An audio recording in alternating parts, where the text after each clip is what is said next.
If you were in Congress back in 2002, right before that last congressional election, before when they decided on whether to go to war or not, would you have voted to authorize going to war in Iraq? Not the war on terrorism, the war in Iraq. Right.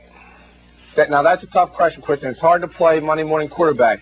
But I taught constitutional law at West Point, and I can tell you right now, I would have made sure I wouldn't have punted my constitutional responsibility. Congress declares war. They gave a blank check to this president, and that was the wrong thing to do. That's why we have checks and balances. Patrick, you would have voted nay then.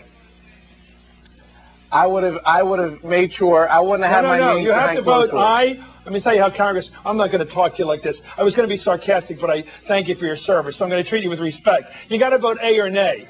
Would you vote A to go to war or nay not to?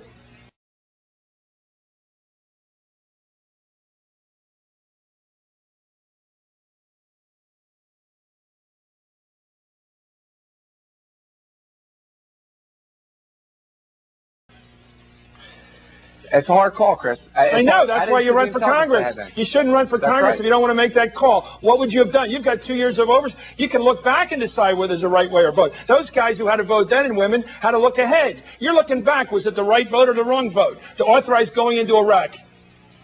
It was, Chris, it was a decision that was rushed into, and they didn't do their job. Would you have voted A or nay? Would you have voted A or nay, Patrick Murphy? No, it's not hard to say. You got 3 years of looking back. Chris, I'm not pro-war, anti-war. I'm pro-troops. And I'm adamant about that. So you're running for Congress and you're running on the war issue, but you're not saying whether you would have voted for authorizing the war.